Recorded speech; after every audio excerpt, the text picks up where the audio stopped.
For over the past 3 to 4 decades, the women's movement have championed the empowerment of the girl child in the country. This has over time registered overwhelming results.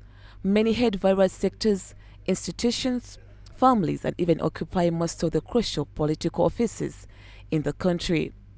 However, this has not been seen with the boys.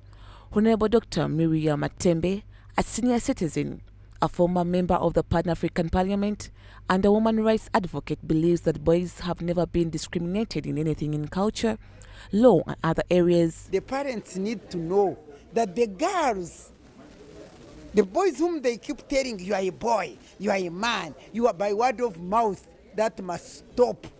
They should now start nurturing these children as equal human beings. Yes, you are a girl, yes, you are a boy, you are all children, you are all equal children. You also have knowledge, intelligence, and so on. And then you rear them equally so that you do not let the boy have this ego in him by word of mouth. She added that from the beginning, the customs and religious interpretations, a girl child was not given much attention.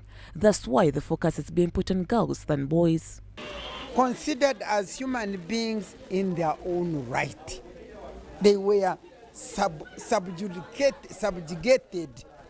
as if they are not full human beings in their own right. And so that's why we came out.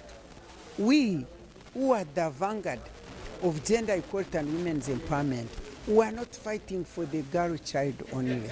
We are saying there is a need for gender equality.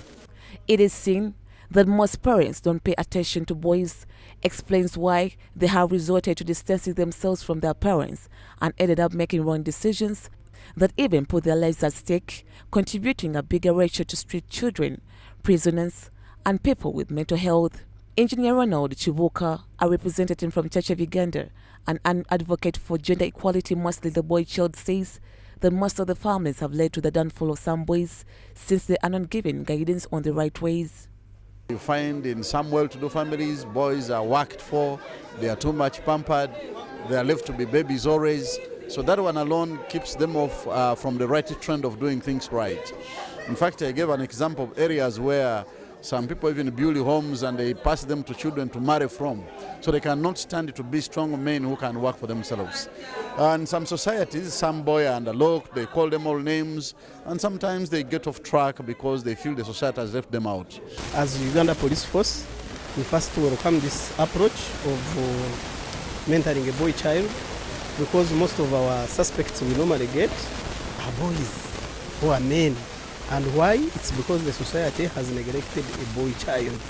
He added that even the Western culture has contributed to the gender inequalities among the boys and the girls. They are targeting this boy child and they start taking them into acts that will take them off track.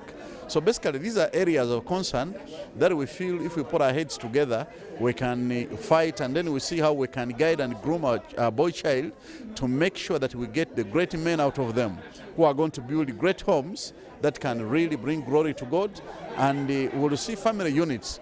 Records has it for the decades that the boy child has unwittingly benefited from the male-controlled societies that have always prized the boy over the girl child. As the world evolved, much attention and research has been focused on empowering the girl child on the rise over this feminism and taking control of the narrative, as less focus was placed on understanding the boy child.